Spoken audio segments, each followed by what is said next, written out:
qui est Jésus-Christ pour toi? Oui, écris-le en commentaire. Parce que il y a un certain temps, j'ai commencé à me poser la question, mais qui est Jésus-Christ? Et j'ai prié, j'ai demandé à Dieu, j'ai dit, Seigneur, qui es-tu? Jésus-Christ, qui es-tu? Et il m'a répondu, il m'a dit, tu me connais déjà, par plusieurs noms. Par plusieurs noms. Je dis, ah bon? Il dit oui. Et il dit, quand tu te sentais pas bien, que tu étais dans la dépression et que tu as prié, est-ce que je t'ai exaucé ou pas? J'ai dit oui, tu m'as exaucé. Alors tu me connais pas ce nom-là. Quand tu étais dans le manque et que tu as prié et que je t'ai exaucé, j'ai dit oui, tu m'as exaucé. Il dit alors tu me connais aussi par ce nom-là. J'ai dit waouh. Waouh, c'est magnifique. Et encore, etc., etc.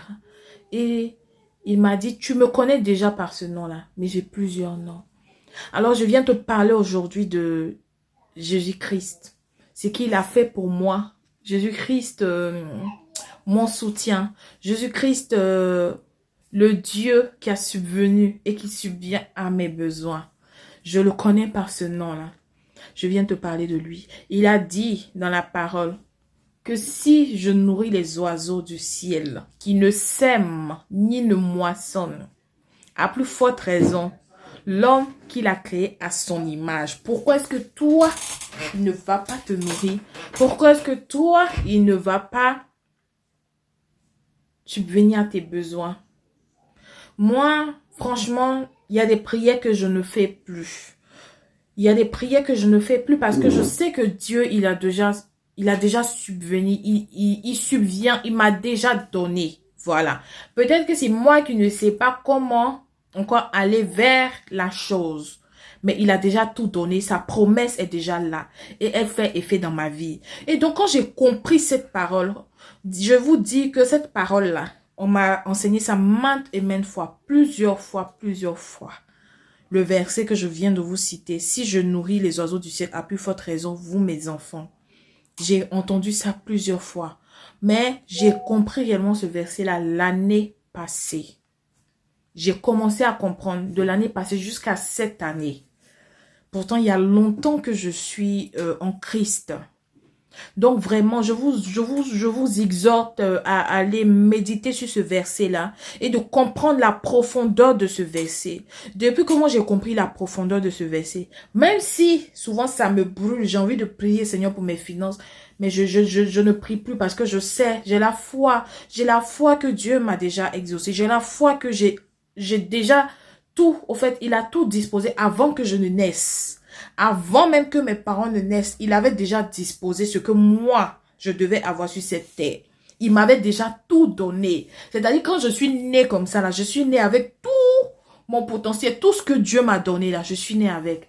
Mais en grandissant, c'est à nous maintenant de trouver le chemin. C'est à nous de trouver la route que Dieu a destinée pour nous. Parce que tant que tu ne trouves pas cette route-là, tu ne verras pas les promesses de Dieu s'accomplir dans ta vie. Parce que Dieu te dit, exemple, arrête telle chose ou telle chose. Toi, tu ne veux pas arrêter, mais tu veux aller vers les promesses de Dieu. Dieu te dit, prends telle route. Tu ne veux pas obéir, mais tu veux que la promesse de Dieu vienne dans ta vie. Oui, c'est vrai qu'on prie, on dit, Seigneur, donne-moi, Seigneur, je veux. Mais il a déjà donné. Mais on ne connaît pas souvent le chemin. Il y a des gens qui connaissent leur chemin tout tracé. Mais toi, tu ne connais pas. Donc, c'est en allant vers la promesse de Dieu, c'est en obéissant à la parole de Dieu, en marchant dans la direction qu'il veut, tu verras les promesses qu'il a déjà données s'accomplir maintenant dans ta vie. Donc, ne prie plus pour les finances, prie pour l'obéissance, que Dieu te donne un cœur d'obéir, que Dieu te montre le chemin, parce que c'est le chemin que tu dois emprunter, c'est là-bas que se trouve ta bénédiction, c'est là-bas que tu dois aller. Donc prie pour avoir une direction. Seigneur, quel chemin dois-je emprunter? Quelle étude dois-je faire? Est-ce que je dois prêcher ou est-ce que je dois faire des vidéos? En fait, obéis à une parole que Dieu t'a donnée. Il t'a donné cette parole depuis longtemps, mais tu n'obéis pas. Pourtant, tu attends que ces promesses s'accomplissent dans ta vie. Laisse-moi te dire que tant que tu n'obéis pas, tu ne verras pas les promesses de Dieu s'accomplir. Elles sont là. Les promesses, on ne prie pas pour que les promesses viennent. On prie pour que les promesses s'accomplissent. Parce que les promesses nous ont déjà été données. Mais c'est l'accomplissement qu'on attend. Donc, recherche ce que Dieu t'a dit de faire depuis longtemps à une parole que tu n'as pas obéi. Je te dis, l'obéissance vaut 1000 fois mieux que le sacrifice. Parce que tant que tu n'obéis pas à Dieu, tant que tu ne verras pas les promesses de l'Éternel s'accomplir. Maintenant, si tu veux aller l'autre côté, je ne sais pas, pour que les promesses s'accomplissent vite, vite, attends mieux. Mais si c'est réellement Dieu que tu veux suivre, écoute sa parole, obéis à ce qu'il te dit et tu verras. Ça va venir comme rien. Tu ne vas plus faire certaines prières pour que ces promesses s'accomplissent dans ta vie. Alors, shalom et que toute la gloire revienne à Dieu. Amen.